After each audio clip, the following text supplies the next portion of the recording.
Yeah. So there's that. Right. Speaking of obvious, the obvious statement is this: the Dodgers plan to be in on free agent outfielder Kyle Tucker this offseason. No kidding. Really? Where do I have that? I would imagine 25 of the 30 teams are going to be in. But you had a retort to this, Clint Pasillas. Yeah, what is your obvious plan in other news? Listen, if we're talking about the Dodgers plan on being in on one of the top free agents this coming free agent class, I too would like to break some news. I plan on being in on a tall boy this weekend. So what that is, I don't know yet. It might be one of the new Cayman Jacked Sponsor Your Boy. It might be a Miller, even though they don't really come in tall boy. But your boy will be having a beer about it while I'm watching the Dodgers back at home. And if it's Sunday, Clayton Kershaw coming off the IL. But before we continue, or do you have any Kyle Tucker thoughts before we listen to our buddies at Foul Territory? No, bring it. All I can say is I'd love to have Kyle Tucker in that outfit. That does not mean I do not want Teoscar Hernandez, people. Calm down. Yeah. We'll find a place for Teo. We can put Kyle in center field, put Edman back at second. I got it all figured out for 2026. I petition the Dodgers they get a rover. They get a softball rover. Okay, I'm sorry.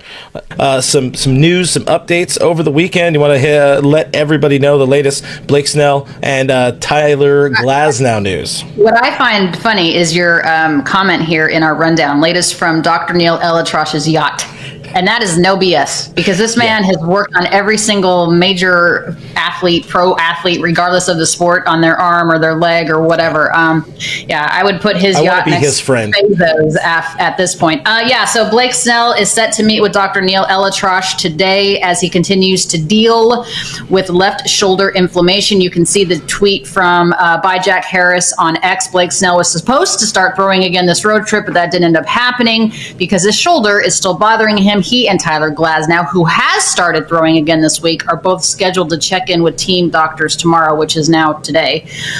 So that's interesting. We know that Tyler is throwing, as we just mentioned. So hopefully it's just a precautionary thing to make sure he's on the up and up and he's okay. But Blake Snell going to Elatrosh when, remember, he was only supposed to miss 2 starts 2 months ago or a month and change ago, that is problematic. That makes me nervous. You know what's it's not funny, but it's just something I saw. It was an old tweet that popped up in my feed, and yes, I still call them tweets because that's just was a great name for them. But looking at what Max Fried has done for the Yankees so far, I mean, he has been absolutely nails. And you're just sitting here with the power of 20/20 vision or hindsight, yada yada. Just allocate that money to Fried instead of Snell, and all of a sudden you're feeling great or whatever at this point, but that's not how it works. That's not how reality works. And if we can all just know what the lottery numbers were ahead of time, we'd be pretty well off. But yeah, the Blake Snell thing, Dave Roberts said yesterday that he doesn't really have an opinion until he knows what comes out of this meeting, this appointment. These were already on the calendar, the Dodgers going and seeing the great doctor on his yacht or from his yacht or whatever.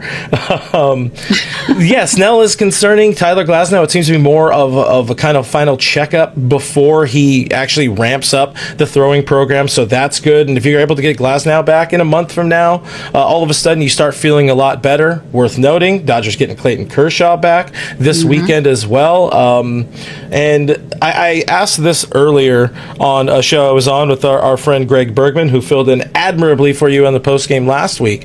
Do you think he just slots in? Kirsch just slots into that rotation and they go back to a 6-man rotation starting next week, or does he take the spot of Landon Knack?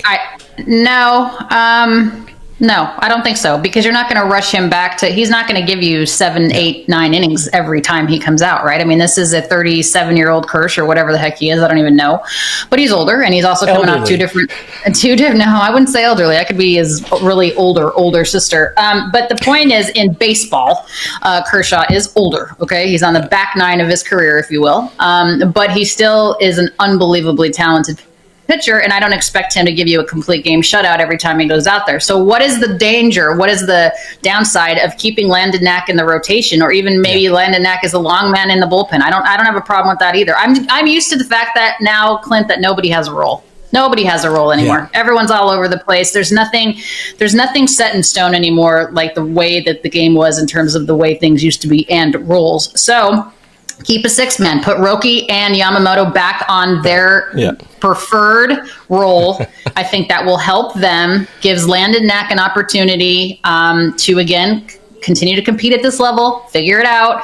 He pitched well his last time out. And Dustin May and Tony Gonsolin continue to need to do that. I love those dudes. It's funny that those guys are literally the anchor for this rotation right now. I mean, of course Yamamoto is, but he's coming off a bad start, so we're mad at him.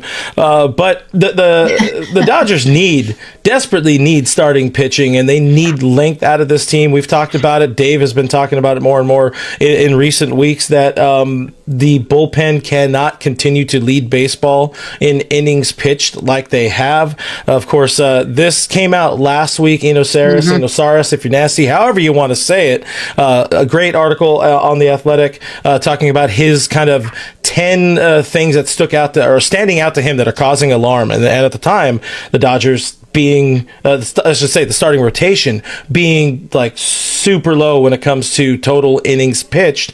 As of this point now, Monday, about noon and a half, 187 and 2/3 innings from the Dodger starters. That is 29th in baseball, 2/3 of an inning more than the lowly Miami Marlins, and all the way at the top, the Kansas City Royals. And when you say that's right, and when you say that's the 29th in baseball, we're talking the 29th worst. This is not something like the 29th most in terms of or fewest in terms of starting pitching innings thrown. So that means basically that the bullpen, it's a problem, and the bullpen is having to eat up a bulk of the innings of the outing. So that means that you're going to blow out your bullpen, or they're going to be super duper duper tired, and you already have major key pieces of that bullpen, a la Blake Trinan, a la Evan Phillips, down.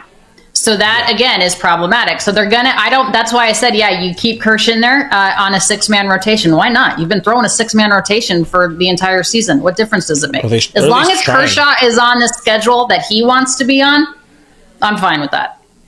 Yeah, it's again, at least they're trending in a good spot right now, or trending towards a good spot, getting some guys back. We know at some point in time there should be a Tyler Glasnow in there. We don't know about Blake Snell, but they have more healthy options coming down the pipeline. Emmett Sheehan is throwing to hitters at Camelback Ranch, and not too long from there he can go out on a minor league rehab assignment. But it's definitely not the 5 to 6 to 8 arms we were expecting at this point of the season. But that's the fun of baseball these days. Everybody hurts, pitchers break, and you kind of just got to deal with it.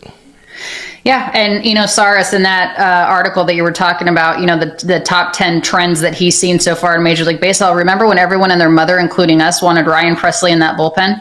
He's having a horrible year. So you just don't know what the heck is going to happen, right? You can't predict this stuff. You just got to hope that the bell curve comes around and you end up, at the end of the day, at the end of the season, you get what you thought you were going to get from these guys. Remember, Blake Snell was supposed to be our bulk load pitcher.